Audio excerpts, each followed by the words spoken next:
Hey guys, this is Those Guys with your host Matt Marrero along with your other host Tristan Walter. And today we're doing Blue Gender. Or I think as Chris Sabat used to put it, in those old, I think it was like Adult Swim commercials, sometimes they would appear on your DBZ DVDs, be like, Blue Gender. And it was like, alright dude, I don't know what you're trying to sell me. And then From If Labs. right, yeah. And then I would see the it was so funny because seeing Blue Gender commercials on my DBZ DVDs, I was like, I don't think this is for me. Yeah, that's what I thought too. Yeah, because, you know, and if anyone doesn't know, any of you and longtime listeners, I'm going to be 25, Tristan's 24, right? So it's kind of funny how, you know, you kind of sit back and when you're watching DBZ, you're growing up on that, and then you get the DVDs, and then somehow it just, I don't know how they slipped it in there, honestly. But I think the DVDs, even if they were edited, were more, like the maturity was, I guess, like the rating was brought up higher. Probably because of those commercials. And because they wouldn't appear before your episodes, thankfully. You'd have to go hunting for them in the extras. But I would always want to see, like, what's in here. And then I would find these commercials for Blue Gender, and I'd think, what is this? Huh. So technically, this is a podcast, like, God, what, like 14 years in the making or something like that? Yeah. Yeah, no. I wanted to do this for a while, and it's kind of funny because I wanted to do this for a very long time. I know that I told you, like, hey, here's Blue Gender, you should check it out a while ago, right? Maybe, like, I think at this point we started podcasting in 2013. We may have wanted to talk about this since about 2015, maybe 2016, because I think I may have said, hey, check this out before you went to Africa, which is, when you look at Dragon Ball Super, which is in the hundreds right now, I believe, or it's about to hit 100, we got to, I think at that point, Super was on episode 7. So that was a while ago. Yeah. So it's crazy to think about how you and I want to do this for a while, and somehow, and granted, I've never seen the show before, I know nothing about it until I just watched it right before the show began. Yeah, and neither have I either. And we find out that apparently this, I guess you can call it an outbreak. You would think it's like, disaster. yeah, this, you know, these bugs growing and becoming, I guess, coming out of their shells and being ready to attack the Earth. Well, they're, you know, I don't know what the, well, what? What? Coming out of their shell. They have armor.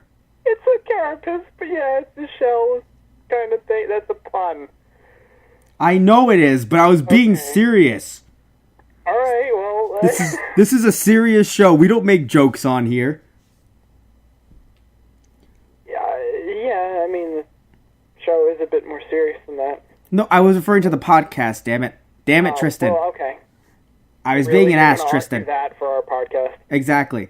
So, the point is that apparently this whole outbreak thing coming out of whatever the hell's going, because, like, I don't know if they've been in the Earth for how long. No one knows, apparently, as far as we know, because we're only doing episodes 1 to 13, as you've seen in the title.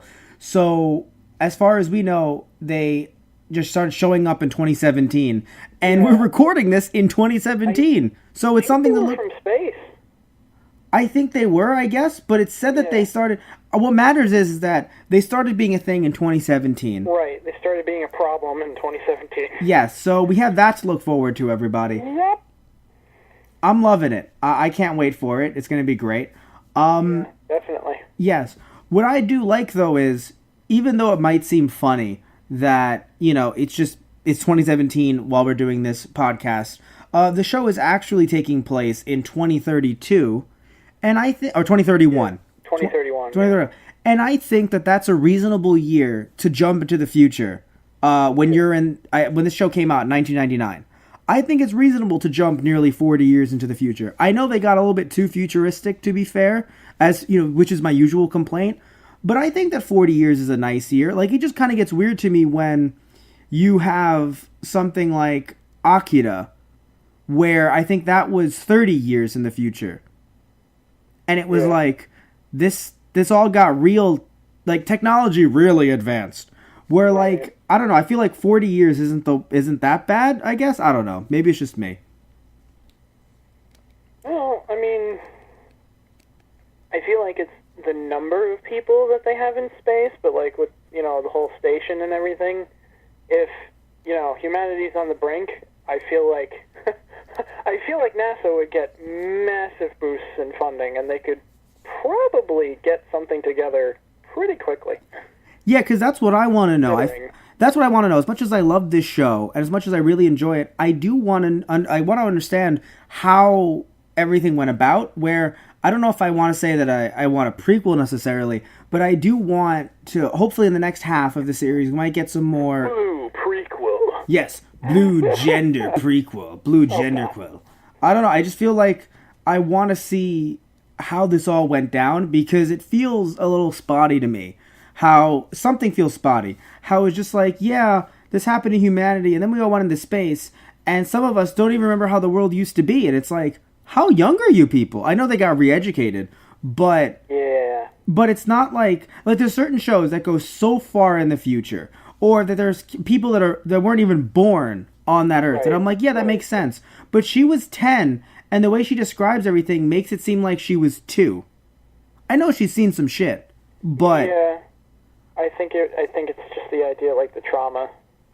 Yes, I would imagine that. But even then, the fact that people are living on Earth, actually, like I thought, as much as I think it was a good thing to see how the crew would react to them, and to see how Yuji, would react to them, and how Marlene would grow with Yuji, I enjoyed it, right? But at the same time, I'm kind of like, but these things are multiplying at what seems to be a rapid rate.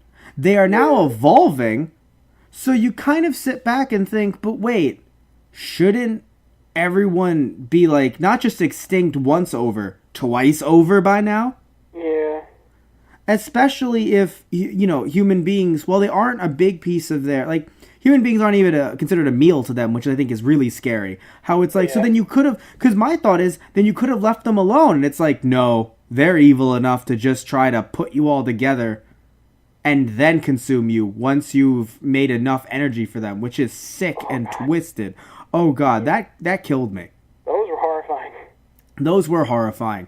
But what I'm trying to say is, you would think that they'd all be gone. So like even showing a few of them, that really confused me too, because I'm like, if this has been going on for, I don't know when it officially got this bad. Yeah. But I think some of them said, oh, since I can remember. And I'm like, wait. So 2017 is when it started. It probably got this bad maybe in about a year. But people have been living for 20 some odd years. Interesting. I don't know that it got that bad at first. Yeah. Because it sounds like they've been fighting them for a while. Yes. And in the sense that they fought them and they've caused them to evolve so much, so quickly, to evolve in their defenses. Like, I wonder, it would be interesting to see, like, a picture of, like, how the blue looked at first.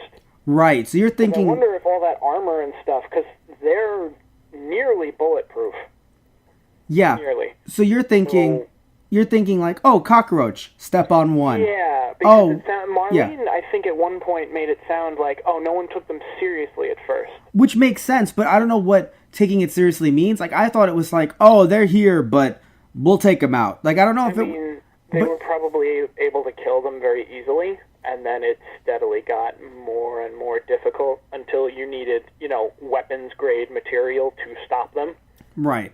Which... is interesting because I don't know if you know this. From what I've heard, and maybe I'm wrong here, but I've heard that like cockroaches can survive nuclear fallout. Yes, which yep.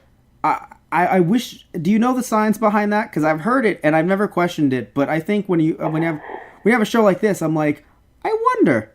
Yeah, I feel like at one point I looked through an actual explanation, but I cannot remember the actual science behind it. It makes me sad. No, that's fine. But I think that's what they were going for here. Oh, yeah. Just the idea. I mean, everything evolves, obviously, to, adapt to its surroundings. But the way that they like not only the insects, but the way that they constantly just, I guess evolve, especially at such a fast pace. You think that maybe that's where they got some of their inspiration from. But what I think is interesting is, I'm not going to sit here and say that no Japanese series ever uses insects as the bad guys, but I think it's interesting because Japan has such a huge love of insects. Right. So I think it is interesting how they use them very, I guess, negatively here. I know that they're not supposed to technically be insects because they're, from space or whatever you want to call them, but clearly they're based on them, like spiders and other. Well, I know not necessarily spiders, but they have some characteristics from spiders, but like roaches and other kinds of insects, some flying. God, when they said, "Oh, on the ocean, all we have to care about is ones that fly," I was like, "Oh God, they fucking fly too." Right. That got me. I was like, "Oh God, these things." Like, it's so interesting to see how the entire Earth is just completely wrecked in that amount of time. But again, how there's still some survivors who survive. What? Sorry, I actually looked into it just to be able to say it's like no. Oh, so that is wrong. Yeah, that is wrong. Damn it. Well, at the time they probably thought that. So I would imagine that may have been some inspiration for this. Whoops. Because I thought about it. I was like, I've heard about it, but I wanted to make sure. What I find interesting is I think what I really want to know is how long they've been looking for samples, because it feels as like at first I thought this was their first run. Now they haven't been on Earth before, but it was their first run looking for samples. Because you know what I wonder too? I wonder if they've also had other samples die, because I mean, I know that they were clearly planning on transporting them not alive, but I still feel like they didn't have the manpower to transport them in all of those pods. Yeah, no. I don't know what, like, I wonder if I think they even said, like, we were overpowered so quickly, it's like we did not anticipate this. I think they kind of overestimated themselves. It's interesting because I feel like no matter how we slice it, no matter how we look at it, it feels like the higher-ups are truly underestimating the situation. Which is funny because that does mirror, I guess, real life in terms of sending people to war and, thinking of how a battlefield would look like if you've never been on one. And I feel as if these people in charge have never fought on the front lines. They've seen it. They've seen people's accounts of it. They've had the scientists tell them how it would look, because clearly they have the they have the technology to replicate how it should look on Earth when they're around. Right. But definitely, I mean, Marlene has a point. The way she and Yuji work together really helped them on Earth in a way that if she had done everything by the book, they all would have died a lot sooner. Right. Like, I know Yuji fucked some stuff up here and there, but I don't believe that Yuji fucked anything up originally in a way that would have killed them all. Yeah, and to be fair, the learning curve that you're going up against right now, he's in his time, he was literally working as a gas station attendant, and he had he could ride on a motorbike and stuff like that, but I do not foresee him having any, training with firearms or, nevertheless, a giant mech suit. Right, but I love the name for those, by the way, the Iron Strikes. Yes, but I also want to clarify that I'm pretty sure, even though he was sweeping up, I'm pretty sure that he did work retail, which I think does qualify you for this kind of military training. I don't know if you can confirm that, Tristan, but I'm pretty sure that once you work retail, this was just easy. See... He's not joking, folks. I feel like it's... You okay, buddy? No, I know. It kind of feels like he goes from, zero to hero really quickly. Again, he worked retail. That's my canon. If he worked at a library, I'd be like, come on, man. But he worked at that gas station. You don't think he's seen some shit? Okay, I see what you mean now. They, Yeah. especially, I can only imagine the first time they told him, hey, go clean the bathroom. That guy has seen enough. This, honestly, I wouldn't be surprised if he's just having PTSD flashbacks to the bathroom. And they're like, you know, you fought those aliens and that girl. And he's like, yeah, no, that was bad when she died. But have you seen the gas station bathroom? Okay. So this is not a segue at all. So we saw different dubs, which is, I feel like it's something we should somewhat do often, because I do want to hear your take on the Japanese dub, because I think you have a better take on the Japanese dub than I do on the English one, because on the English one, this was Funimation's earlier works. One of their first, unless anyone can name me a bunch of others that came out at the time. As far as I can remember, around this time, I remember DBZ, Yu Yu Hakusho, and this. And I'm not saying there weren't other things that they were working on, but in my opinion, I feel like watching this, especially the English dub, you can see where a lot of the actors are growing as the show is going on. It's funny, not just in general, just as the show is going on. I feel like, and in some ways I feel like, yes, the show is giving them more to work with in some ways, but I do feel like they're just getting better with how they deliver the lines, with how they try to write in lines and try to work with the mouth flaps, which are hard to work with, you know, obviously. But I feel like they're just getting better and better, where when I see episode 1, I think, oh god, this show is doing well despite its dub. And then when I see 13, I feel like everything's coming together and this is a great show. Dub included.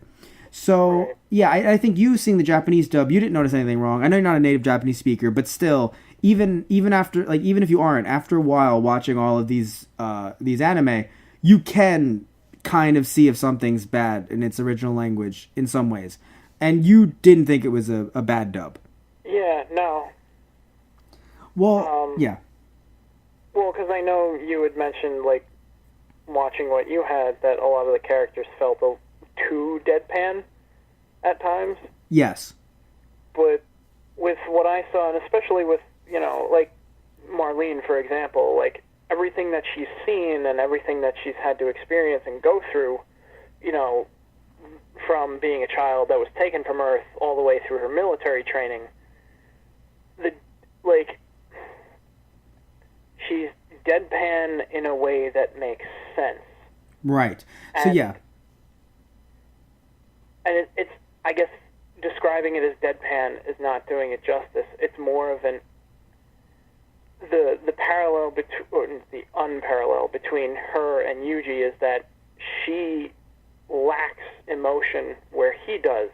And where, yes, at times he's overly emotional, but, I mean, I can't necessarily blame him, because when you wake up saying, oh, we're going to put you on ice for a while to see if we can, find a cure for your disease in the future, I feel like that's going to also come back to bite us for some different reason. But anyway. Yeah, I'm surprised they haven't referenced that yet, which is so interesting. Yeah. I mean, I wonder if they were trying to collect samples because, I don't know, maybe like, oh, these people have a disease, so that might help, whatever their disease. I just love that he has a random ass disease that we still don't know about, which at first it made sense that you don't want to mention a specific disease and, get people feeling emotional. Like if you said cancer, you said whatever. Like, I understand you don't want to mention the disease, but it's super strange to me how they kind of just said, like, random disease, we awoken you.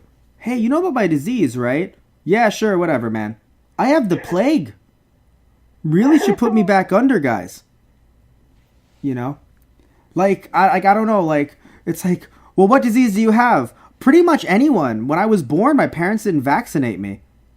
Oh. Like what? But like, I mean, fair enough. Yeah, that's good point. Yeah, pick your poison, because I have all of the poison. Oh, okay. But don't touch him. Literally, don't. The second she kissed him, she just got everything. Oh God. Marlene, what do you have? I have a case of the everything, Commander. Don't come near me. Wasn't planning on it, Commander. We don't have to those anymore. Yeah. Oh. Oh my God.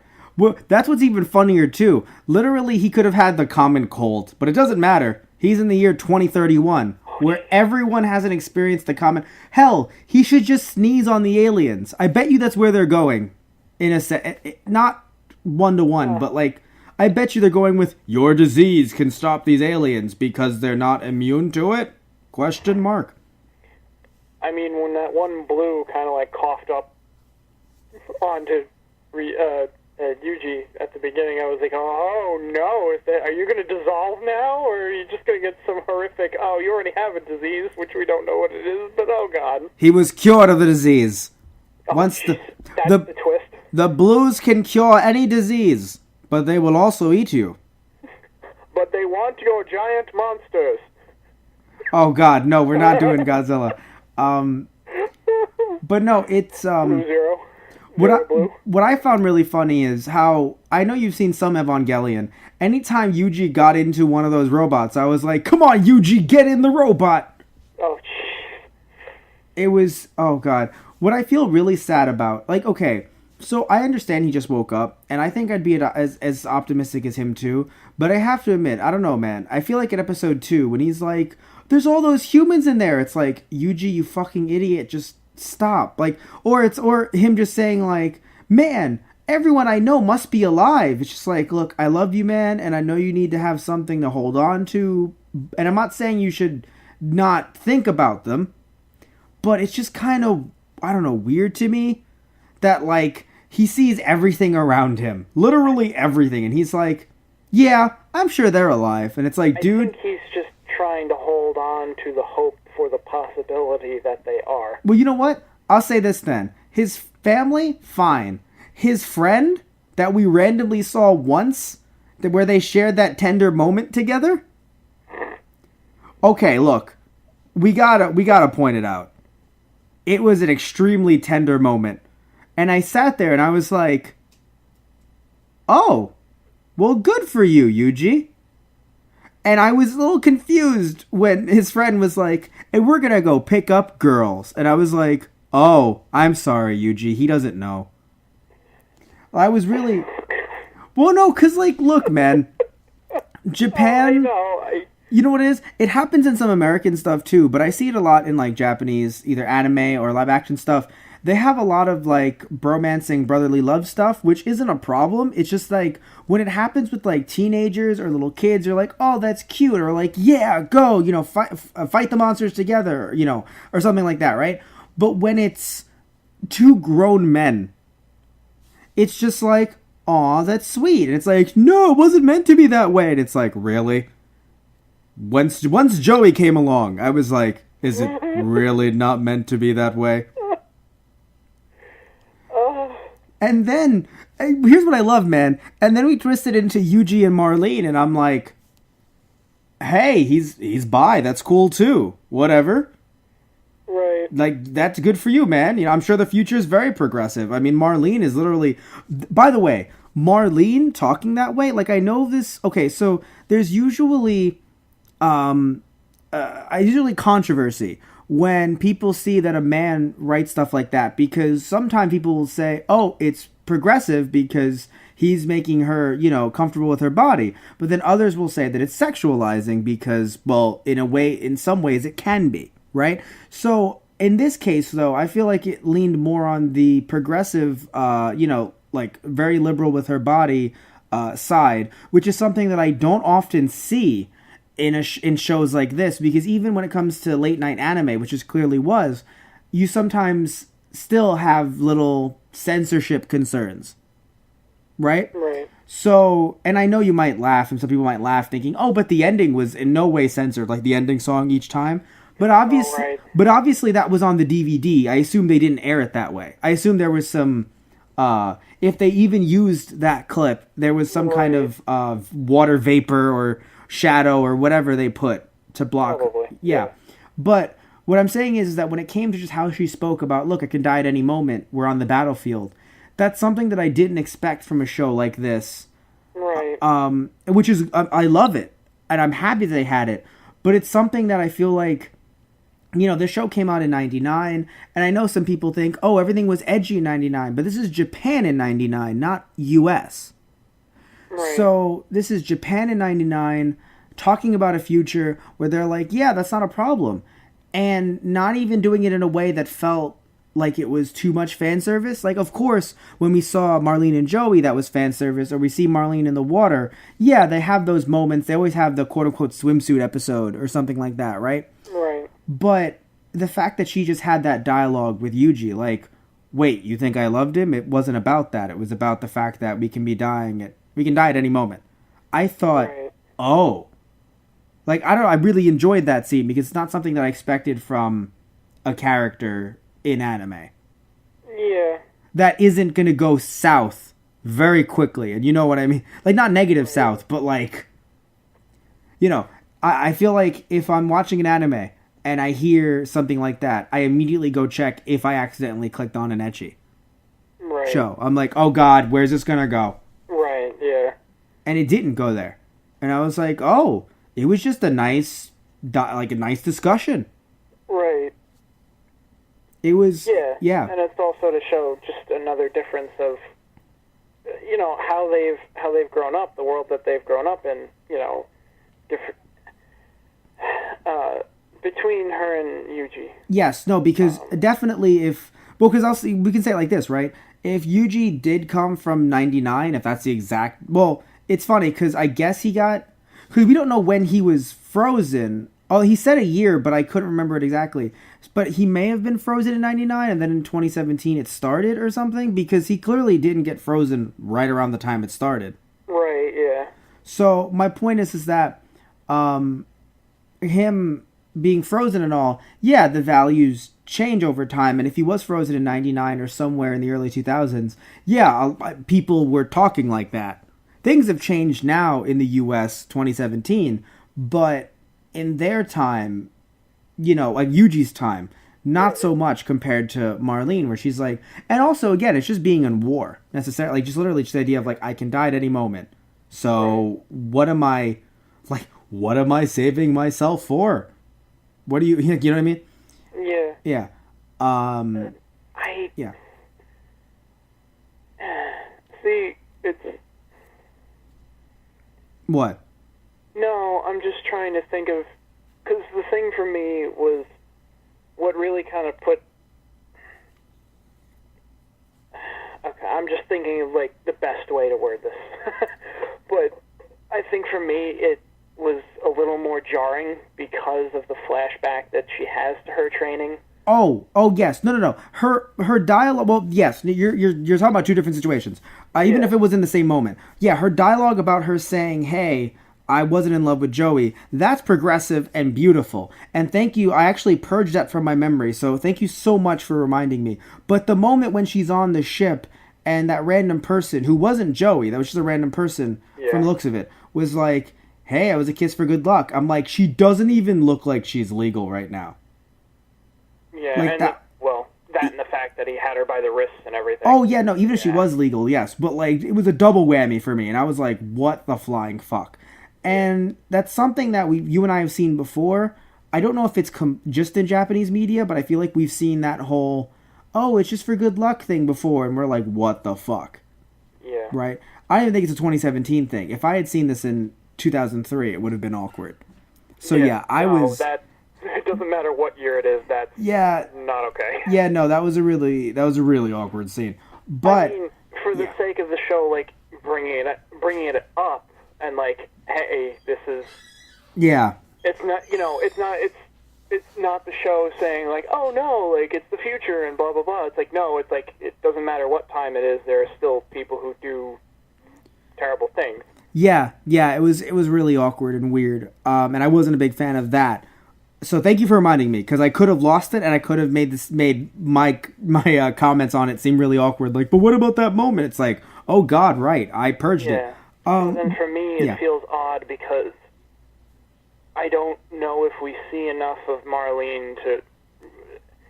For me, it's kind of hard to think of it is that just, you know, what she's come to think about things because of the experiences that she's had, or is that actually how she feels? And I'm still not sure if I'm wording that correctly. No, I see what you're saying, yes. If she's been through traumatic events, is that what it is? Or is it just a more progressive ideal? Right. Yeah, and I understand. That's a very interesting topic that I'm sure it's sad because I would have wanted them to get to it later on, but they've just attached her to Yuji Right. and Yuji to her. So now they're not really going to explore that, which in a way I'm thankful for, to be fair. But Yeah. they're not going to explore that. One thing I found interesting is that, two things. One thing I didn't like. I didn't like that it seemed like after a while, and I know things got a lot more heavy, right? But it feels like Yuji just dropped the ideal of his friend, even though he was really searching for him. Even when he found the motorcycle, and you're like, oh, so clearly he realizes his friend died, right?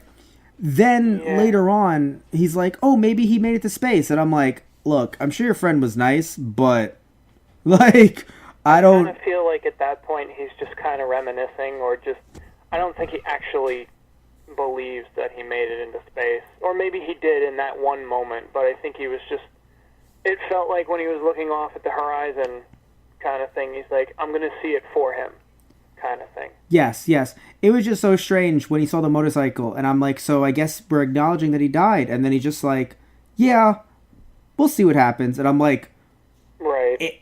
a motorcycle's faster than getting out on foot. If the motorcycle's on the side, just try to look for the nearest green blob. Yeah. Oh. I mean, I'm not going to lie, I thought of that too. I'm like, oh God, are you going to see him in the background? I'm not saying that's what I'd want to do, and I'm not saying we should laugh at that idea. It's just Yeah. like it's kind of like, well, that's where they put them. It's not like they're they might be underground or in someone's Yeah. Well, to be fair, they may like, have. it probably Yeah. wasn't his. I don't think it was his bike. I think he had a different bike. But yeah, Oh, it looked. I thought it was the same. It looked like a similar bike. it might have been similar, but I doubt it was actually like his friend's bike. I think the bike just reminded him, like, oh right, I'm a decent rider. Oh Maybe I wow. should try this. Okay, good point. Good point. No, because they were at the gas station. I thought the same one that he worked at.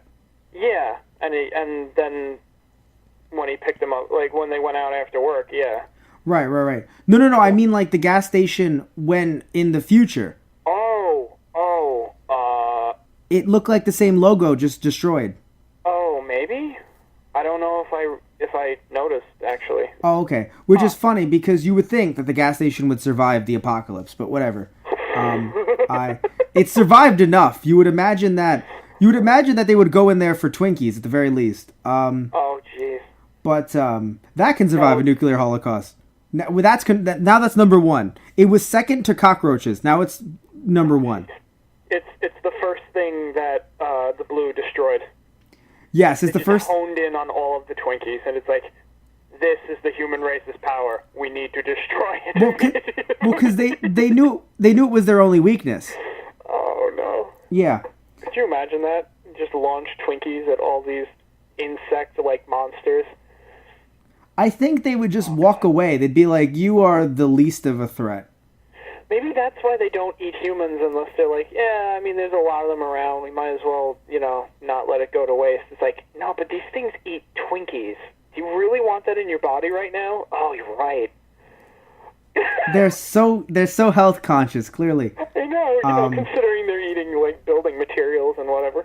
that's what was interesting. See, that's what kind of made me sad. It's like it'll eat anything. It doesn't need to eat you. It just wants to. I was like, that's sad. Oh, man. Yeah.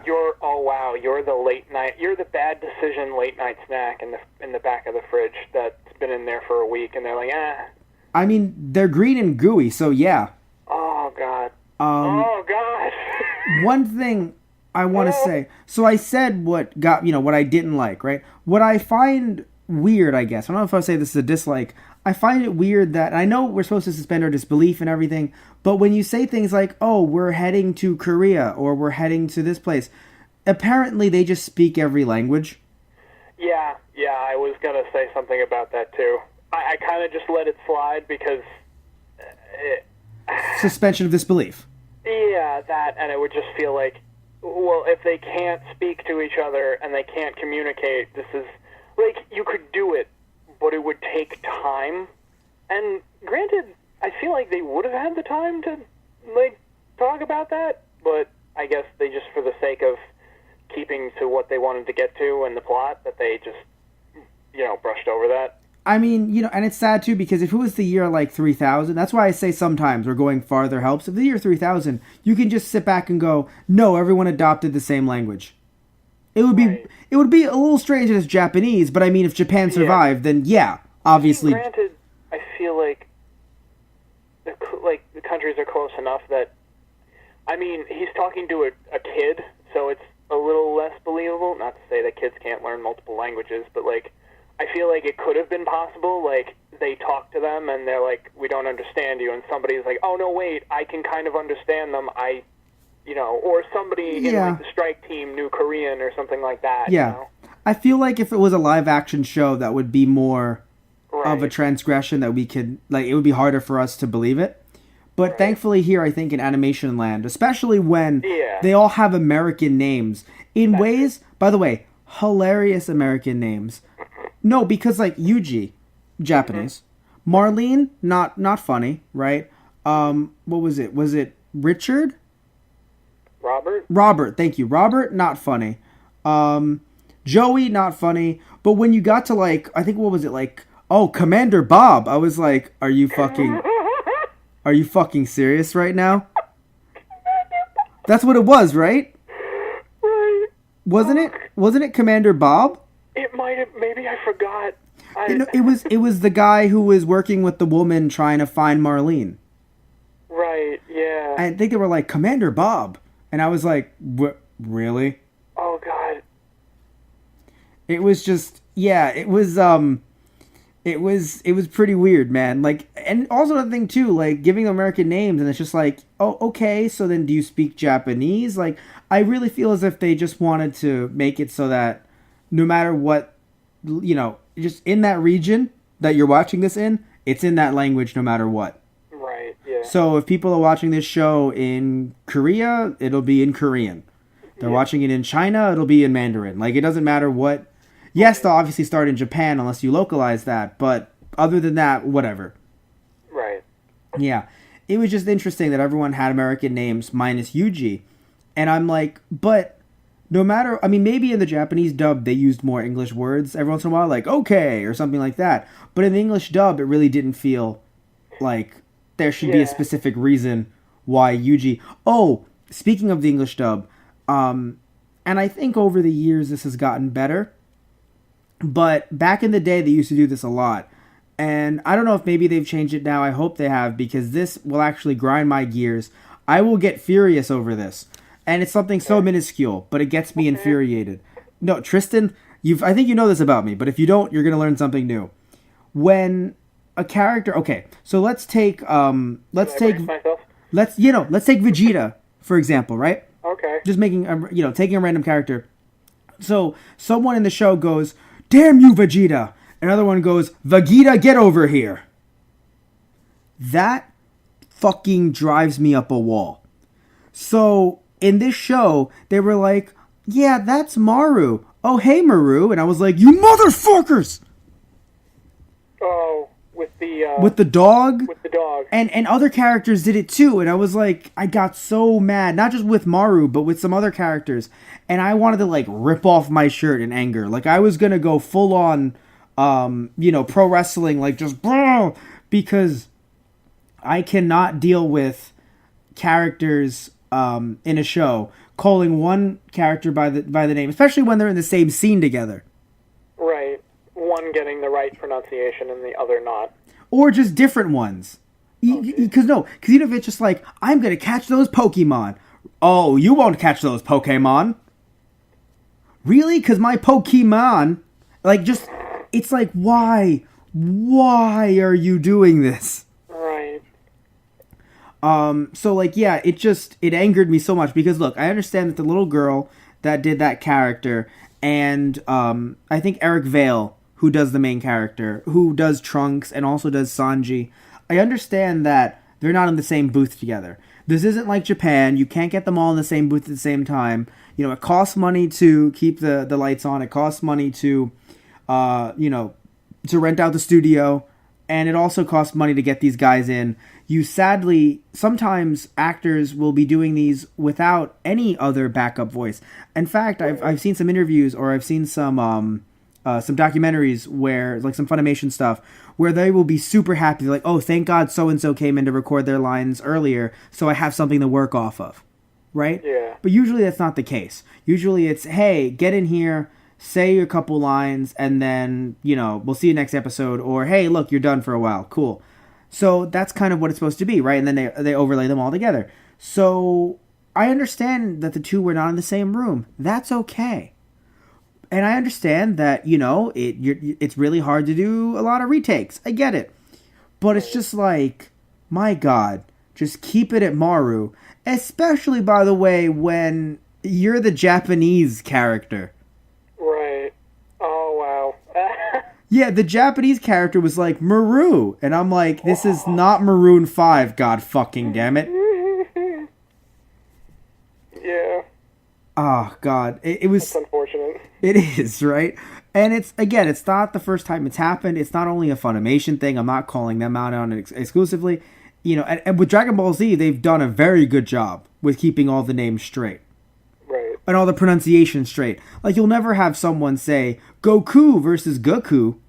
Oh, You'll never... Yeah. No, everyone's Goku. Everyone says Goku. Everyone says Chi-Chi. Everyone says Oolong. Everyone says Krillin, Vegeta, Yamcha, Tien, Chaozu. Like, everyone got Piccolo. Everyone got all the names right. Like, they did a very good job keeping all of the pronunciations consistent. It's just very strange how, both in Blue Gender and in a lot of other anime dubs at the time, because it's not exclusive to them. A lot of anime dubs at the time, very awkward with their pronunciations of I think even Naruto, early on Naruto did it, where they did it with like Naruto and Naruto. Right. I think Sasuke was good, but like I think with Naruto, even in the show itself, it was like Naruto. It was like, or no, it was what's his name? The guy who did Sasuke's voice. I can't remember his name.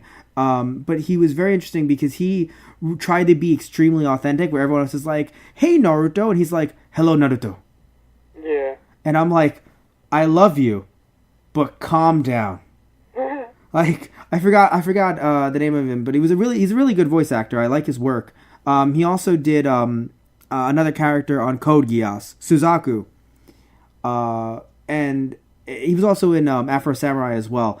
But it's just the way he tried to be so authentic, where it would just be like, Naruto. And everyone else is like, Naruto. I was like, ooh, it hit me hard. Very, very stupid pet peeve, but it's still one that really, it affects me to this day, Tristan. Yeah, no, I mean, I get it, and I definitely knew that about you, too. No, I mean, like, it bothers me, too. Like, I get it, sometimes it just comes out wrong, and it happens, but when it gets into the final cut, it's kind of like, oh, please, no. Yeah. But anyway, something I think we should mention is, compared to the anime that we usually do, this was definitely opened our eyes a bit, because, I mean, look, it's not like I haven't seen bloody anime or creepy anime. Like, I don't want to make us seem like we're children here. Like, we're back when we saw this, on the DBZ DVDs. Yeah. When we saw this like, you would see some of, like, you wouldn't see a lot in, like, the commercials, but, like, there were just some shots with Yuji and some of the blue exploding, and I was like, whoa, okay, hi. Yes. So, like, I don't want to make us seem like children. Like, we've never seen an anime like this. Because, I mean, we've obviously, you've seen Attack on Titan. I mean, I haven't yet, but it's okay. Everyone's raging right now. Like, how have you not? It's okay. But I've seen clips, right? So, like, and I mean, hell, we've seen Higurashi. We've seen Dead Man Wonderland. Right. Not on the show, but we've, seen it in our free time. And, of course, I've read a lot of, horror manga as well. So it's not like this is brand new. It's just like, I think for the stuff that we've done on the show, in the context of this show, right, I can't think of anything more bloody. I mean, we've done Root Search recently for Halloween in July, and I can't think of anything else. I mean, all the stuff that we've done, specifically on the show, I can't think of anything that had as much blood as this. Well, actually, we purged it from our memory, but Garzy's Wing did. Right. But even this told, like, I feel like this told Garzy's Wing, like, hold my beer. And they were like, the beer of the spirit of... And you're like, shut the fuck up. Oh, God. Well, because Garzy's wing felt bloody just for the sake of doing it. Well, Actually, it made sense. But, okay, no, but I think this show had a little bit of that too, though. I would argue Garzy's wing did more of it, like, human more than... Okay, fair enough. One did. But I feel like... Yes, they don't have, like, otherworldly monsters to have more gore of, but, like, I feel like it's more appropriate in this series when it either eats you or you blow it up with bullets. Oh, no, I'm not saying that it wasn't appropriate. You're right, it's more appropriate here, and it's a bit, like... You could say that it's less, but I still want to acknowledge that when that girl broke her neck, I was like, are you fucking serious? Okay, yeah, like, those scenes, yes, I would agree. That was, like, because even I was like, really? Like, I know you got jarred. Like, you know, there's basically a miniature earthquake going on under your vehicle, but for you to catastrophically lose your balance and hit your head hard enough to snap your neck... Bloodily. That seemed, yeah. Yeah, what I think happened was, I think that was a case, and I think it might have happened maybe in some other cases in this anime thus far as well. I think there were some cases, that's the only one I can remember off the top of my head. I think there's cases of the way it was written versus how it looked animation-wise. Where I think it might have been written to be more turbulent and fast-paced, like the earthquake, but the way they cut it up and the way they animated it made the earthquake look really more of like a small rumble. And then they have to cut back to the vehicle, but then when they cut back, it doesn't... Yeah. Like, I think in a manga, it would have looked great. Where it's just quick panels. Right. I think as quick panels, it might be like, shake, trip, crack. You're like, oh, that was a quick sequence of events. But having it here animated, fleshed out, it's similar to how we might read a fight, a Dragon Ball Z fight, or Bleach, or Naruto, and it'll be really quick and fast-paced, and you're like, yeah, right? Like, you know, pow, wham, sound effects. But then you watch it, and it's like, wow, there isn't super speed here. Right. So I think slowing it down for us, as the viewer, made it look so jarring and in a way comical. Like, I felt really bad. I don't want to laugh because she just snapped her neck and there was blood, but like, right. It was so over the top that I didn't know what to do. I didn't know what to do with myself. I was like, should I not be laughing? Cause yeah, I felt like, especially with having the Robert, when he flew from the car, when he flew from his Jeep and hit the pavement, and, you know, granted he was injured, but he still got up and walked back to another car. I loved it. It's like, I need to get out of here. I loved it because I thought, I was like, really? He fucking died in the most, like, theatrical way possible. And he's like, no, I'm alive. And I'm like, fuck yeah, Robert. You're a fucking trooper. Literally. Right. You're a soldier, Robert. Fuck yeah. Like, I don't know. I actually felt happy with that because if he had died so dramatically, where it's like, come on, Robert. What? I took musical theater in high school. Yeah, we know, Robert. We know. You could have died in the car. Yeah, but it wouldn't have looked as cool. Yeah, we know, Robert. We know. It's like... It's like, come on, guys. I was the star. You were part of tech, Robert. I was the star of tech. But... yeah, I don't know. Like, the way he got thrown, I was happy to see him alive and being like, get in. I was like, you're such a badass, Robert. Although, okay. So I don't know, how did you react to all the deaths? Because to me, at first I was like, oh, this is sad, this is traumatic, this is horrible. But then after a while, and I don't know if they wanted me to get this way, but I feel like they don't because no show wants you to feel like you don't care about the characters' deaths anymore. Because after a while I thought, it just happens. Because of all the... Like, I got desensitized way too quickly because of the amount of violent, traumatic deaths on screen. Right. I mean, it's odd because, like, I don't know if it's really the intent or not, but it kind of feels like you're starting to feel that way along with the characters if there are other characters that haven't been desensitized to it already. Because, like, with Marlene, she's completely... Maybe not completely, but she's incredibly good at hiding it. And, you know, that's half from the brainwashing / training that she got at the space station. Second Earth, and then the other half is like, does she still actually feel it, and she's just really good at, pushing it down and not letting it affect her during the mission, or does she actually not feel anything right now? I just think that it's problematic to do that only because you then don't feel anything for the characters, which then you don't get attached. I mean, granted, I got attached to Yuji and Marlene, yes, but I feel like after a while you're just like, oh, Joey died. Oh no, Robert. It's funny. Yeah. Like, I like that. I mean, I didn't. Well, it's weird. I was surprised that Robert did what he did, but again, it was probably more for the mission's sake than actually saving anybody else. Right. But Joey, I actually felt sad for. I was like, they were just starting to get a friendship. Yes. Like him and Yuji, and it's like, and he's already dead. The other ones in the crew, like, oh well, because one I just didn't like, and then the others that were in the crew, they weren't on screen long enough for me to actually like, oh, not you, Well, I still felt bad in a way, but I think I felt worse for the dog. I think that was the one. Oh, that was horrifying. Yeah. I mean, he didn't die, but still. No, but just the fact that he comes back with the collar. Everyone else is gone. Oh, yeah. And especially the girl, too. I thought the girl was going to be... I think it was a girl. Young. Yeah, Young. Yeah, no, it was a girl, yeah. Okay. I thought hers was going to be, like, the most brutal.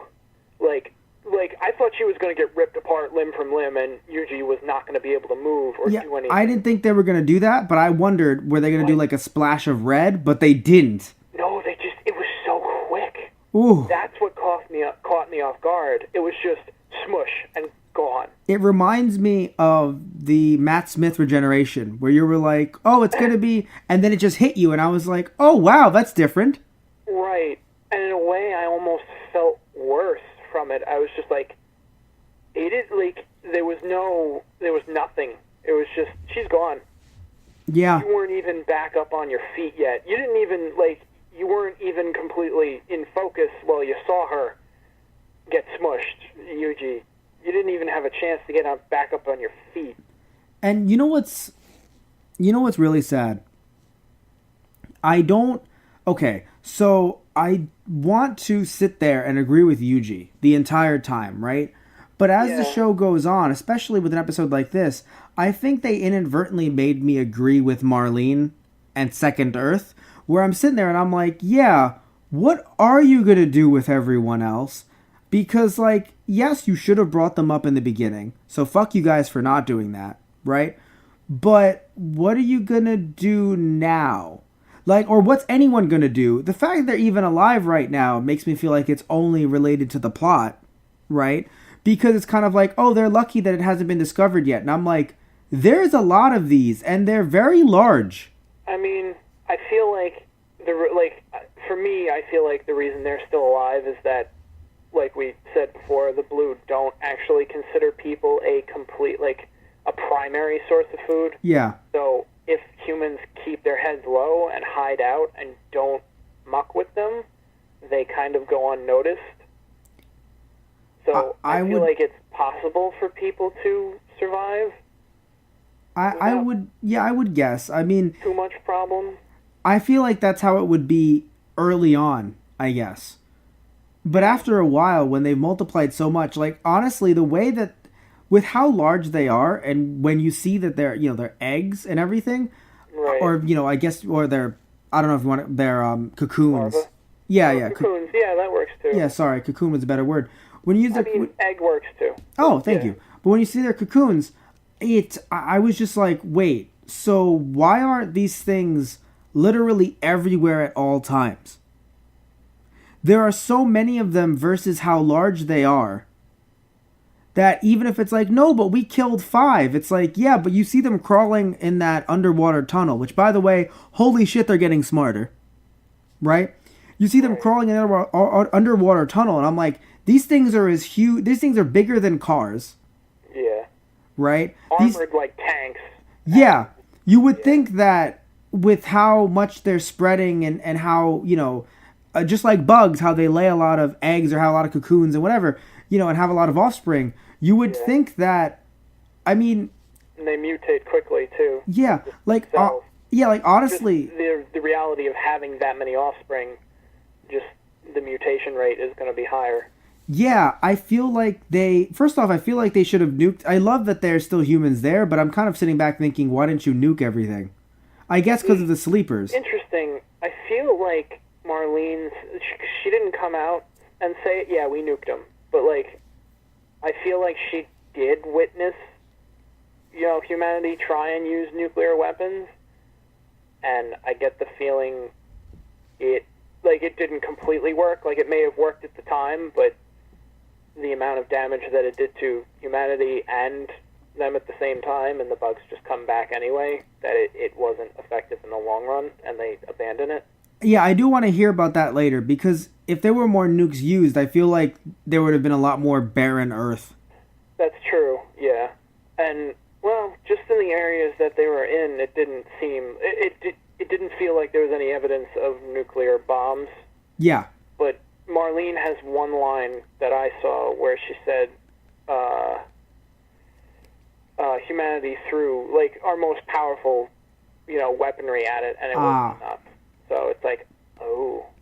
So my mind automatically went, so you used atomic weapons against them, right? You would think that. I could be wrong. Maybe, maybe not, but... No, you're right. That would make sense. Although it would be interesting if they did, only because it's kind of funny, where it's like, oh, we used nukes on them. It's like, and they still have their heads exposed? God, they're stupid. Like, you would think they'd be irradiated monsters, which is like, Matt, they're already monsters. It's like, no, but further. Right, yeah. Like, you think that they would be like, 20, 30, 40, 50 feet tall Godzillas. I mean, that's the funny part. Like, I feel like they kind of would have taken more of a realistic approach. It's like, yeah, radiation, like mutation from radiation is usually detrimental, not empowering. Well, no, it never is in real life, but in terms of them, like, evolving from it, like, yeah. I feel like... Oh, I see what you mean. Yes, yeah. Because they evolve anyway. So... I mean, I feel like it might have been like a double-edged sword. Like, they might get more resistant to it, but I feel like they'd also have more other problems mixed in at the same time. Good point. But yeah, I still want to know more. Like, I feel like we're overthinking certain things where it's like, no, they're just bugs that exist. But like, it's fun to, I don't know, it's fun to think about that stuff, at least for me. Well, yeah, I hope that the next half addresses that a little bit more, because you were saying to me before we did this show, you were like, while you were watching it, you were saying that you hoped that they go back to Earth, because we were shocked how much time they took on Earth. Where usually a show that says, we got to get to space, even though it's 26 episodes long, you would think that they would get to space sooner. Now, with the way it seems, like where it's going, it makes sense why they took so long on Earth. But I'm honestly shocked as to how much time they took. I'm happy. I love it. But I didn't think that they would take that much time to traverse the Earth. I thought it was just, we found them, whatever. And another reason why I thought it wouldn't take that long is because even if, I don't know, I feel like they were really underprepared, because like even if they had everything, like they knew what was going on, right? They were like, no, but they're not going to come at us, and then everyone's sleeping, and we're going the mission and everything. I still feel like they would have lost a few good men. Yeah. Like, it's crazy to think that they were supposed to go that entire route with trucks and everything, with all that stuff, and no casualties. Yeah, no. Even with their expensive training and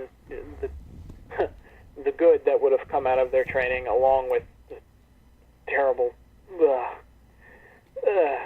bad side of it. But there's, they severely, because that's what makes me wonder too. It's like, did you really are your expectations and like that high and that misguided?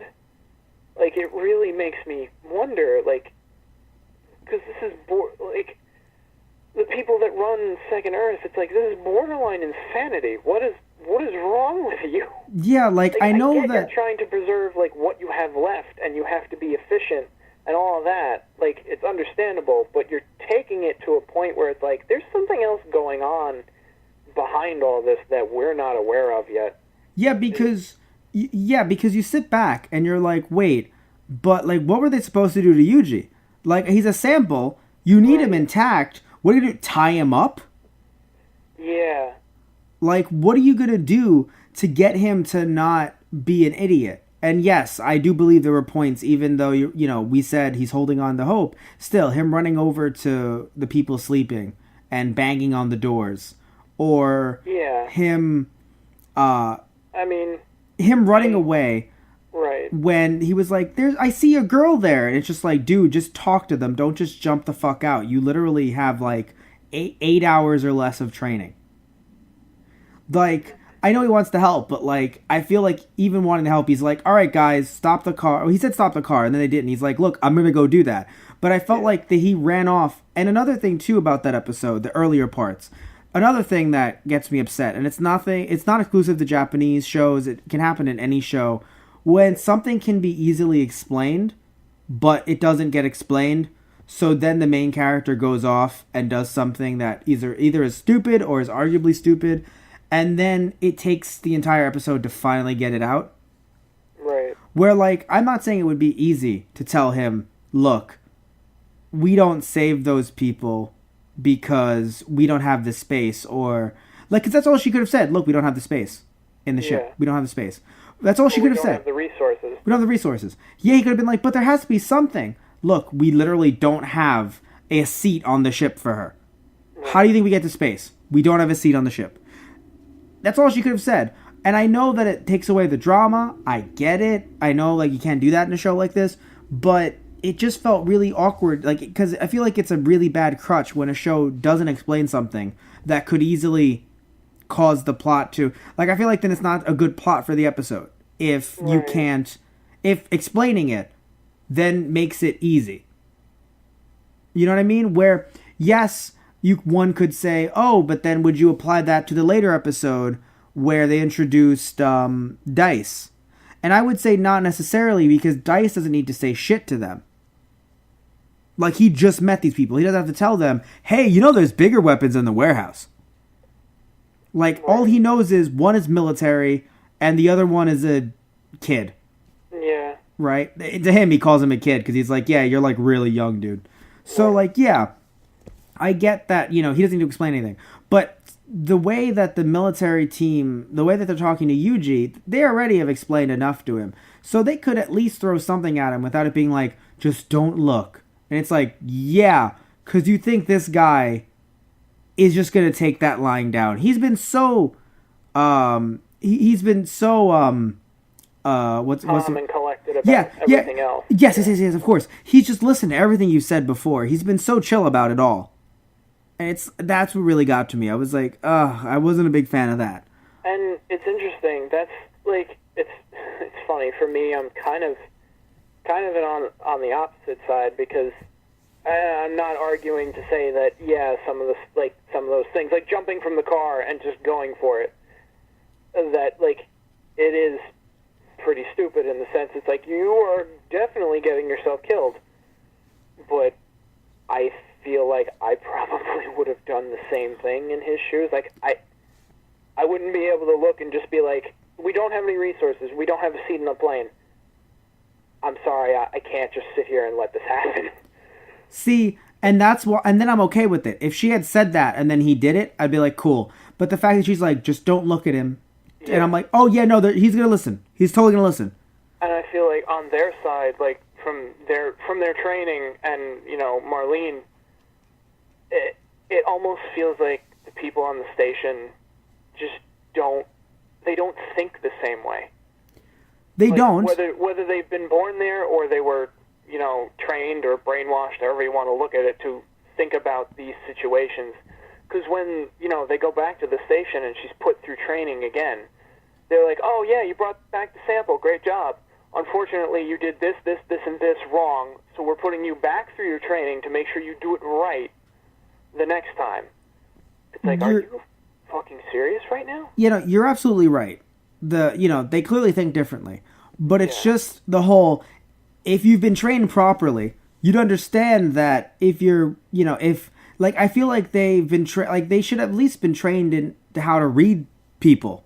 I know that they're trained to be killing machines, but like Right, and that's basically it. Like the human element, the human part of it, even for the tactics, it's like, no, it's pure tactics. Even if you have an ally in front of your shot, it's like you're supposed to take it. right, of course, which is crazy. Everything is for the mission. Yeah, and Yes. it's just completely insane. It's like so it even makes me wonder, it's like, you don't actually want to save humanity, do you? I think they just wanted. Well, here's the thing: they didn't have an ally in front of them in that they had a regular human Well, in front yeah. of. But you're I mean, right. Like, that reference was when they put her back through the training and she's in the simulation. Oh yes, yes, yes. Well, you know what it is? I think to them it's like your ally is his leg was technically chowed off, so like he couldn't even. Him too. It's So- like, oh, you can't complete your mission while hauling him on your back too. He's dead weight. Let him die. And normally that would be the case. However, it's funny because she excels. See, that's what's really weird, right? I don't want to agree with them because they're assholes. But technically they are correct in the sense that if everything goes according to their plans, the parameters they set, then yeah, it makes sense. However, of course, they're completely wrong and they're stupid because Right. that's not how life is. Yeah. And clearly, even though the problem is that I don't know if it should be shown to us in the fact that, well, she can do it. So if she can do it, then clearly the system's wrong. And I'm like, well, not for everyone. Like, do you think those other two could have done it? No, because they're weak. But she's super tough, so she can do it, Oh, yeah. right? So I feel like it's a weird situation where I feel like it needs to be more gray, but it's not like they're wrong if the parameters are a certain way. Where it's like, hey guys, we gotta look at the mission, we gotta get them there, we gotta do things with this script. However, their script didn't teach them, which they should, for what happens if someone wakes up like Yuji, Right. who is very strong-willed. What? Well, and that was the other Yeah. thing. It's like, oh, he should have never woken up in the first place. It's like, so there's not even a contingency plan of like, if the possibility arose that they wake up. It's like, no, that would never happen. All right, so you're automatically just skipping on that. Well, I'm sure they talked to scientists and they were like, yeah, like 99.9. Like, I'm sure the scientists were like, yeah, that should never happen. I feel like that's just gross oversight on their part. Aside from everything else, like, I hate the space station. I hate all of them. I hate the space station, but let's be real here. He's the only one. What of That- people who made it back? No, that woke up. Yeah. So to be fair, out of hundreds of thousands, I mean, granted, it seems like most of the, like, even of the people that were still in the pods, like, most of the pods were already destroyed and eaten when they had already gotten there. yes, no, but that's what I'm saying. So they were all destroyed and eaten. He's the only one that woke up. So according to the scientists, data, if they were to, it's not like there's a bunch of other ones that you're like, come on, that's gross oversight. All the other ones woke up. No, everyone else, if we look at just the show, everyone else has died or been eaten or were asleep. And he's the one that woke up somehow. Yeah. But still, I'm not saying you shouldn't have a plan in place, but it's literally the one. Yeah. So he is the one. It just feels like on top of it, they still don't see them as like actual humans either. They're just data or they're samples to collect. Which is really weird. Well, yeah, we're already at another problem right there. It's like, so what do you intend to do with them? Because the last thing that we've seen, for this cast of Ryu, why do I keep wanting to call him Ryuji? It's Yuji. Is that he's in what looks like a simulation? In another suit, kind of, and it was weird, and I don't know what they're doing, but as far as I could tell, it seems like he has the same glazed-over look in his eyes that Marlene had for the longest time. But then he could see her. And apparently in the next episode teaser, it seems like he has a power that they want to use. So Oh, okay, yeah. So I'm extremely confused. I can't wait for it, but I do wonder what they're going to do. Because I think that originally you and I had thought something much more sinister Yeah. for their use. Where, like, I expected her to come in and find him with his guts out on the table. Right. Oh, yeah, no, I definitely thought that was going to be it, too. Yeah. So I was extremely confused. It's interesting because I thought that originally when they were like, "Oh, you're a sample," it didn't pick up on me like, "Oh, that's creepy." I don't know why. Just because it kind of felt more like you're our only hope, Yuji. Like it to me, it felt a bit more optimistic, right? But then as it went on, I think when they're talking about like how they react towards the humans, it kind of felt weird, especially with Yuji, where he was just like, "Oh, he said something where he's like, oh, he was talking about how, you know what, we're gonna call for backup because they're gonna give us backup," and I'm sitting there like, dude, I know you want to hope, but shut the fuck up. Like, I felt really bad because I would want to hope in his position, but I wouldn't. Okay, I would hope like, look, I'm going to do everything in my power. I'm going to make sure that everyone here in this team is going to do everything in their power to try and keep some of, or at least one of these people safe. But when he sits there and goes, the government agency will protect me, I don't know, man. I feel really... I know he's Japanese, and, you know, there's a lot of trust in their government. At least maybe from what I hear, the idea is like, trust the government, PSA. You know, there's not, like the idea of... the officials take care of it in a crisis situation. Well, it's not just that. The idea of making fun of your government is something that isn't really done in Japan. Right. Like, so anime that, or like, you know, like here, right, you'll have like, you know, Saturday Night Live and other shows that kind of take pot shots at people in power. In Japan, you do not have that. Right. So if a show makes fun of a politician, it's a lot more risque and usually looked at negatively by people on the show. So, and I only say this in terms of animation. I'm not sure about anything else, like, you know, live action stuff there.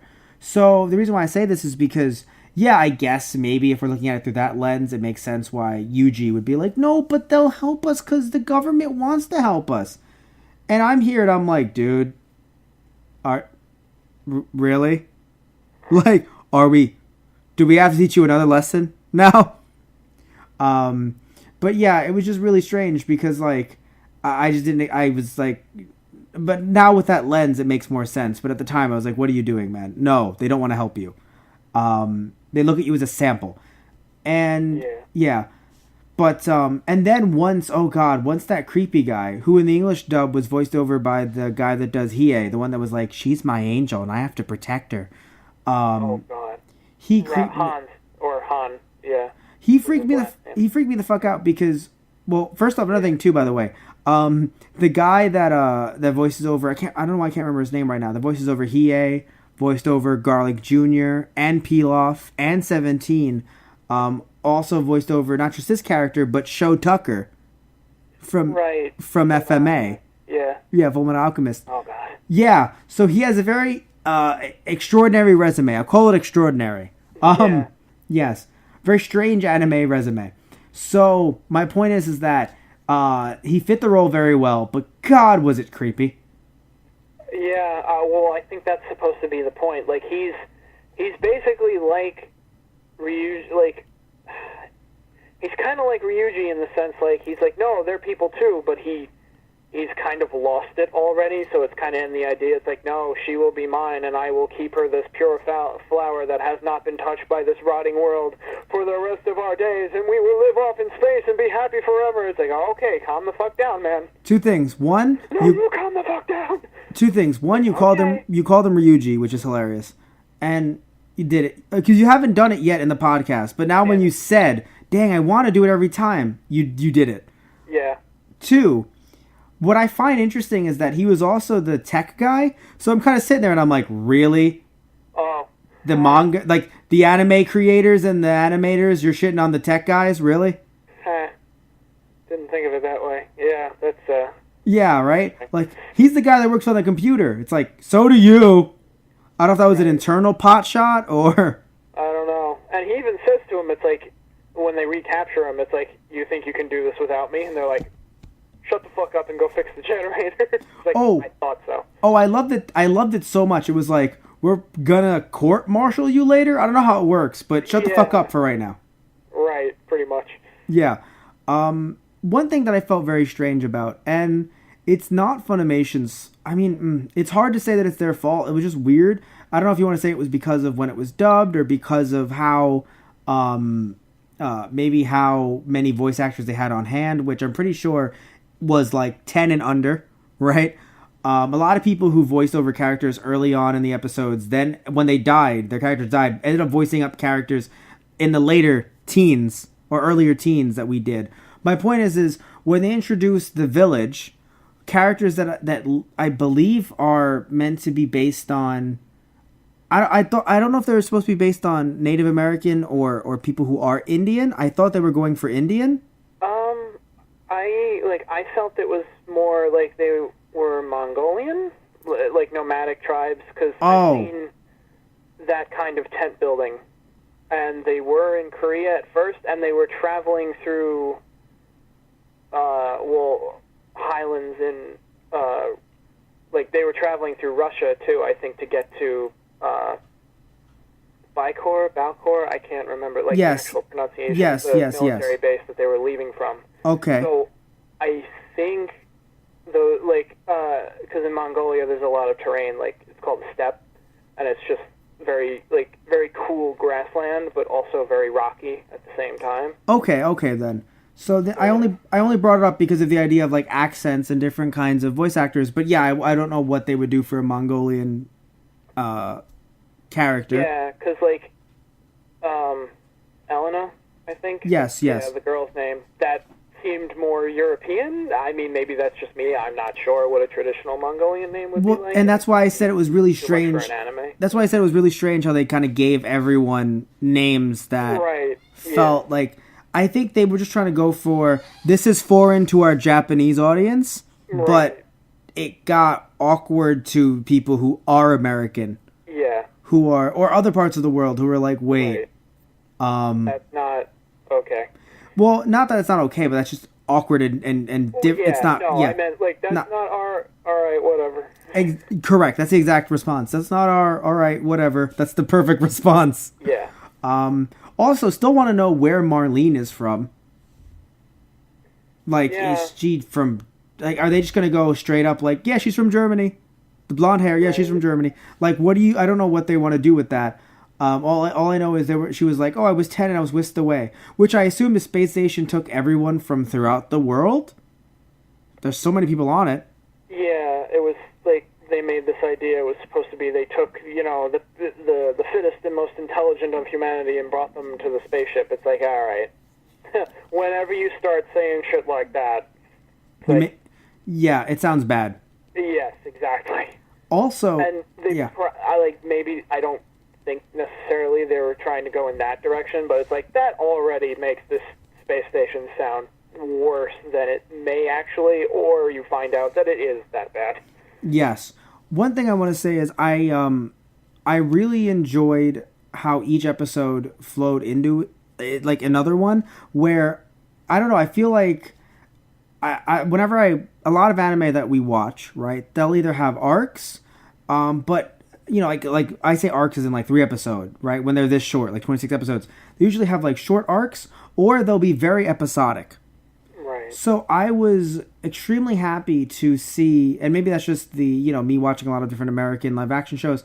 I was very happy to see each episode flow into the other ones, where it didn't really feel like, yes, some of them felt like, okay, yeah, we're done with this plot, but a lot of it didn't feel like it was defined by arcs. It was just defined by, hey, we're just doing this thing. So, yeah, let's focus on the fact that, Yuji is in this little community, this little village, if you will, and then they're off trying to find him. They being Dice and Right. Marlene are trying to find him. So it didn't feel like things were defined at all. Like, it felt like, hey, we're just free-flowing, but Yeah. but the episodes are still connected to each other.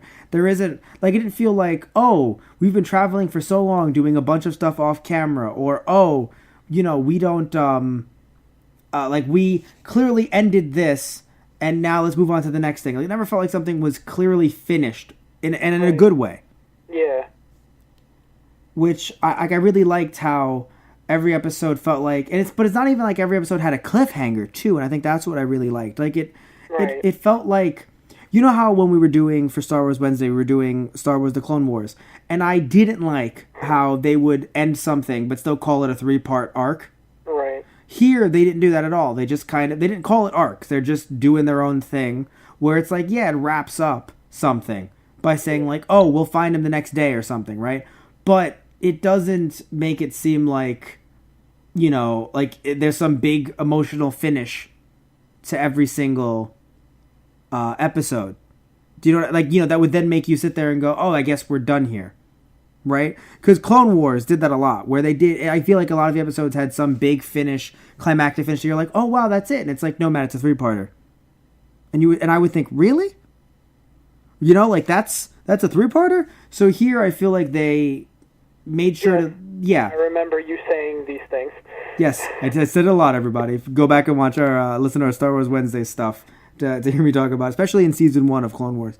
But yeah, I was a big fan of them just making every episode kind of feel like it was part of a bigger picture. That's what I was looking for.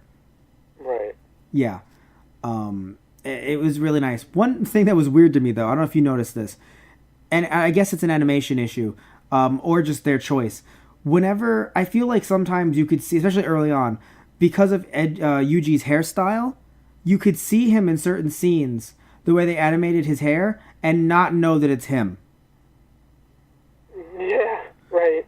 Like, the way the coloring is, the way it poofs out, they chose a very hard hairstyle to animate in different scenes with different variations of animation detail. So some scenes you're like, oh yes, that's Yuji. Other ones you're like, wait, oh, that's Yuji. It would take me a second early on. Right. Now, once I've gotten used to his voice, I've gotten used to how they do different animation techniques with him, it's fine. But in the first few episodes, it was very hard to tell because of how they worked with his hair. Right. Yeah. Also, Dice.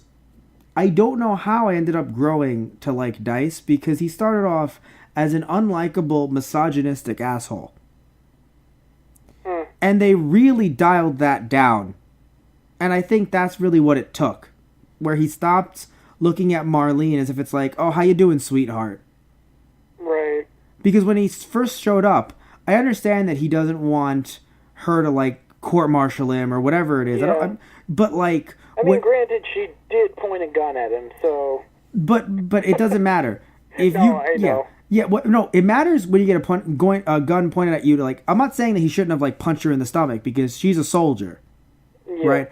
I'm referring to him only referring to Yuji, Right. him not even acknowledging her, and you could say, oh, it's about the fact that he's a soldier who doesn't like soldiers anymore. You could look. Some people would be like, that's like the Doctor, right, in Doctor Who. But the problem is that he would be like, oh, how you doing, sweetheart? Oh, you're gonna make a good woman out of, you know? And I was like, that's fuck you. Yeah. It was at that moment I was like, yeah, you should probably go fuck yourself. So I wasn't a fan of that. But I was a fan of, like, once the show started going on with him and continuing with him, and he started to actually take her seriously, and they started to work together, I thought that they had nice banter between each other, and I actually started to grow to like him, despite how we originally started off. Right. It was weird how they just, like, left him, I guess. It was like, well, took you to where you needed to go, I'm just going to go fuck off. I mean, I feel like that was kind of his choice, too. He's like, no, like, I agreed to help you out, but, like, I'm not going back. Well, it's funny. Did they acknowledge that he was from...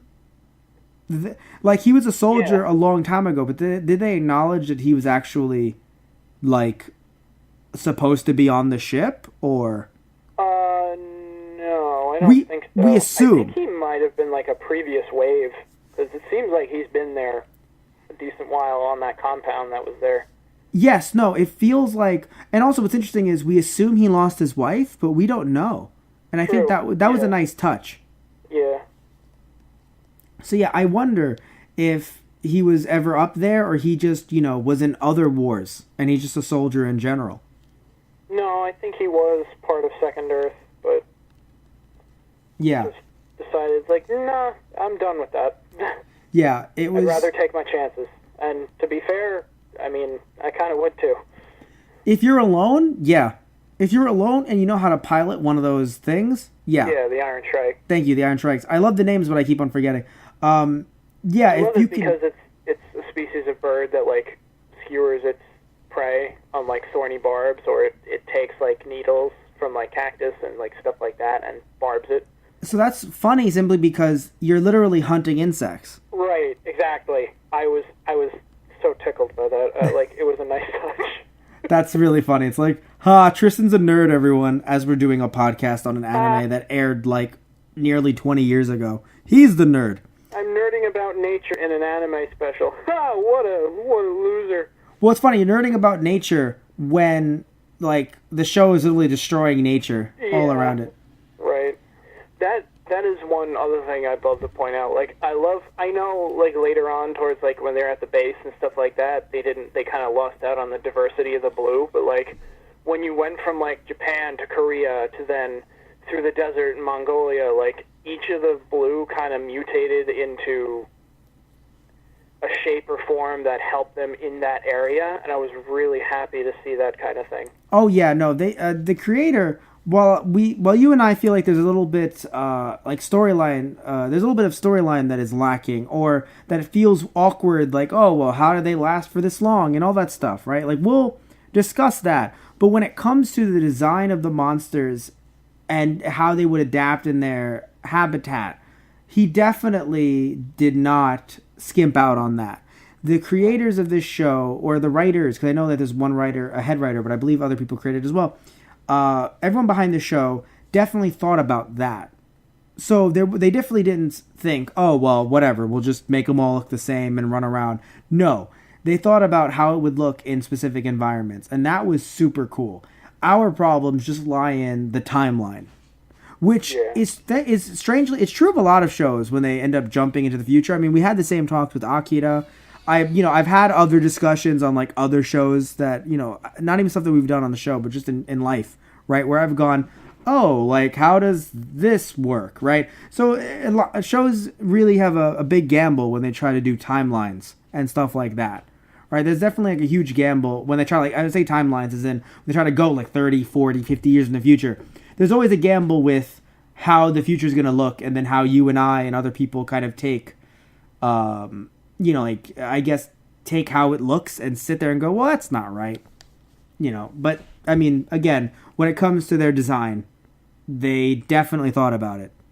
Right. So, I mean, I'm really happy you pointed that out, because that was really cool, seeing the different kinds of blue as you went throughout the Earth. Now, how did you feel about Yuji leaving his love? Oh, was it Elena, I think? Yeah. How did you feel about that?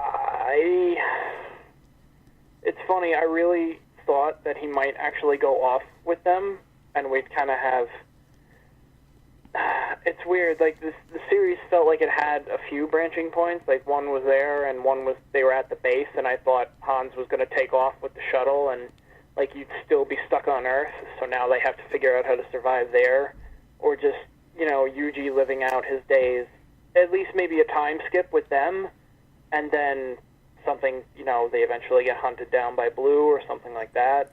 Yeah, no, I really didn't know what to think. Yes, I didn't think that he would go. I actually thought the second I saw them with him, I was like, well, your days are numbered. You met the main character. Yeah, I mean, I felt that way. Parts of me felt that way too. But when they lived, I thought, well, honestly, that's, I guess, in a way, the best future. Like, yeah, it sucks that they're not together anymore. That really blows. But but I still feel as if them living, especially the way that they live, and also those bandits getting killed horrifically by Blue. Yeah. I was like, well, I guess I'm okay with this future for them, right? I'm like, you're alive. You like the way you're living. Good for you. I worried though, because I'm sitting there thinking that, everyone's life in this blue infested Earth, they're just ticking down to death. Yeah. Because I don't really see a world where they'll survive, I guess. I don't know. Like, I mean, I hate it. I hate to say it, but, like, I feel like if you weren't... Eventually... Yeah, It's not. You're not going to die of old age. We'll put it that way. that's how it seems. Yeah, and it sucks, but like it kind of. Unless you're already in that age range where it's a possibility. You were thinking the same thing I was too. Because I thought of her grandpa.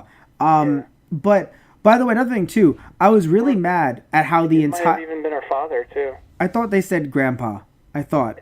I think she mentioned her late grandparents, but Oh, okay. But I was really upset, and I mean really, really upset, how the village was like, oh, he can pilot one of those? He's clearly not like one of us. And I'm like, look, I understand all tribe mentality. You know, it happens anywhere. Doesn't matter if you're in a tribe or not. It's just, there's tribe mentality. And outsiders are bad. But, like, he literally saved you guys. He literally wants to save you guys. And he did it. He used the bad thing, but he saved you guys.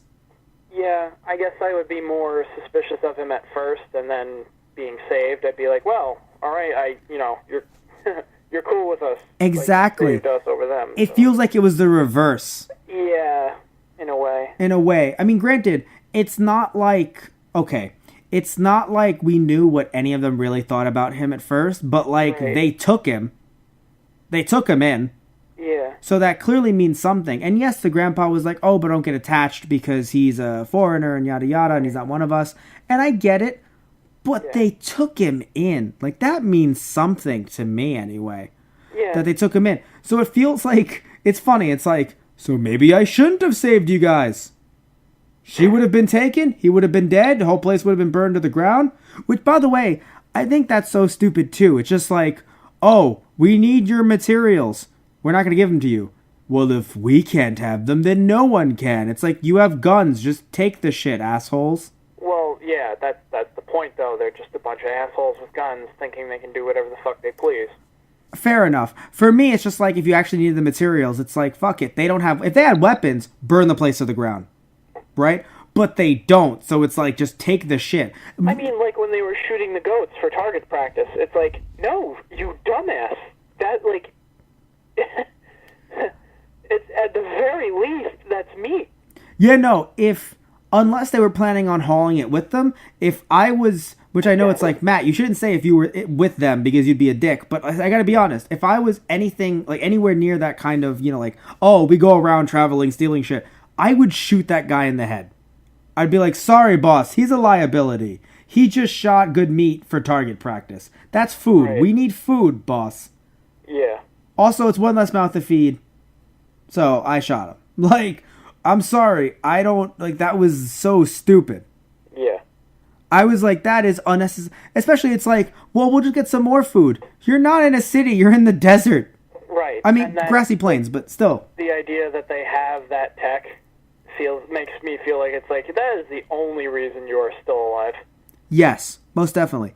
I do wonder if they Don't even... have the intelligence to still be alive. I do wonder if they actually killed any of the blue, although I believe they were literally just fucking around when they were like, oh, we've killed them before. I'm pretty sure they were just trying to make it seem like they deserve payment. Because they were Yeah. killed by a blue very easily. Yeah. So I think we can kind of get closer to the space station and kind of just, wrap some more things up. But before we do, I want to say that I actually thought that they were going to stay on Earth as well, because that made more sense. Like, oh, I'm going to leave with the spaceship. That made a lot of sense. Like, when they backtracked from that was really confusing to me. Yeah. Because I honestly thought, yeah, it just makes sense. Dickwad, stops us from working out, and then they have to stay on Earth until another ship comes down to be like, fuck is going on here? Right. Right? But yeah, also, that space station was so far. I'm surprised they even got to the city without dying. Yeah. Like, I wouldn't be surprised if it's like, oh, don't worry, we had 5 more men before we met you. It's like, yeah, I wouldn't have been surprised if, like, a couple guys died just to get there. And the reason why might be like, Matt, why are you so hung up on, and even Tristan too, why are you guys so hung up on how many men that they had, sent down? It's because they clearly, like, it seems like when you say, oh, we only took the best and the brightest, it's like, but then, I guess you also took maybe a large amount to be soldiers as well or something, or there were other sleepers that they found and then converted them to samples or soldiers or whatever. Because, like, I'm sitting around thinking, like, how how can you sustain this? Yeah. If that amount of people died, like that's the one thing I don't know if the creator thought about. Like if that many people died in just one sitting, in one mission, how Right. do you sustain a new society Right. with that? That's just my take on it. You know what I mean? Yeah. Yeah. But and also you mentioned the whole like, oh, I guess they don't want to save humanity. Yeah, like you sit there and you think like you need as much diverse people as possible. Right. The fact, I mean, granted, that's a huge space station, so they might have hundreds of people on there. Maybe, right? Yeah. But it yeah. just doesn't feel like it. I know. But anywho, so is there anything you want to say about them being? Oh, were you as surprised as I was? I was super shocked when Yuji got shot. Yeah. When they were on the shuttle. Well, coming back. stabbed when he got stabbed. Yeah, I Yeah. thought that Marlene was gonna get it, and I was like, all right, that sucks. And then Yeah. Yuji took the hit, and I was like, well, I mean, is he technically the main character? Potentially I not. honestly thought we'd have kind of a shift where it's like now it's more from Marlene's perspective. I mean, yeah. No, that made a lot of sense to me, and Right. it's funny. You know what I think it is? I think it's American shows that have tried to turn things on its head and make that shift that are like tainting us. You know, not tainting, but you know what I mean? Where like certain, like I know, like You Game of expect- Thrones. What? Yeah. What were you You saying? expect that more nowadays. Yes, you expect it more nowadays. Yes, thank you. With like ensemble casts where you sit there in Game of Thrones and you're like, that one's the main character.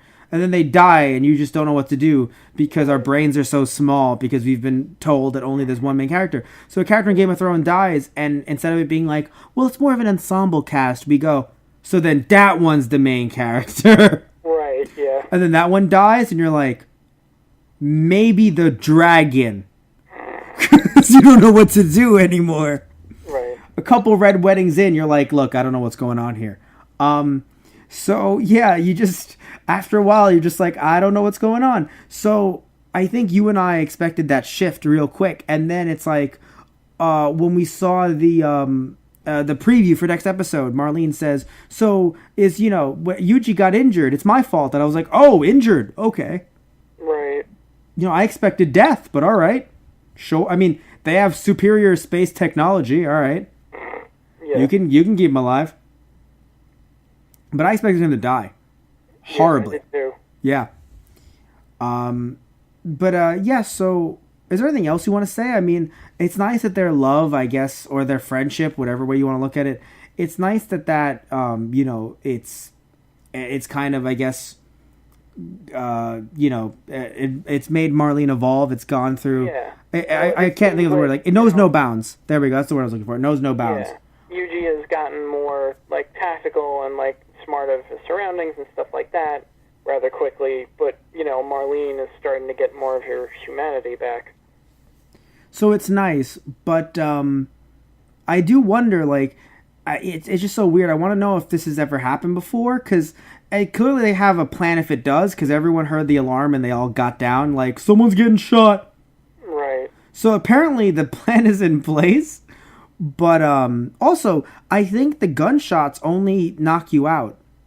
Yeah, no, they weren't using like live ammunition. Yeah, you noticed it too, because the way everyone fell down with no blood, I was like, this is not a show that shies away from blood. Right. So clearly, they're just getting knocked out. And also the fact that Marlene, while she doesn't have to know everyone on the ship, it's still really awkward that she's like, last of the human race? I'll fucking shoot him for Yuji. It's like, do you know where you're going after this? Like, Right. you don't have a plan in place, which is fine, because of course it was completely irrational. It was only on love.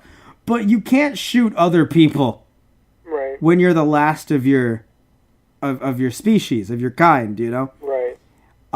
So yeah, when they were all like falling down, I was like, yeah, they're just asleep. Like they're just sleeping. They're fine.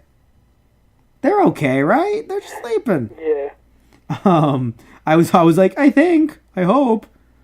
But yeah, I mean, is there anything else you want to say about? Because honestly, there's nothing else to really say other than that one scientist is clearly trying to see if maybe Marlene and Yuji being together helps his power or whatever is going on there. Right. The one scientist with black hair, because he's clearly orchestrating something. Yeah. He thinks that maybe we can push the limits, whatever, if we put them together. Right. Because who the fuck opened the door? He's the only one who has access. True. Technically. Yeah, so it was really weird. So I have a question for you. So there was no manga to this. There is, but it's a very like short 1-volume adaptation. Right. So it's anime first, right? How did you feel when they were like, oh, the robots were malfunctioning? I was like, oh, stupid filler.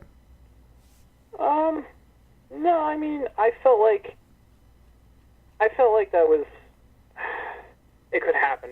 It didn't seem like it was just something they pulled out to be like, no, we need to stall for time. I felt like that could actually have been a legit concern. Oh, no, it could happen. It could happen. Like, it could be a real thing. Like, I'm not saying that AI can't be faulty. In fact, it's kind of funny that in 1999, they were focusing on things that we still talk about today.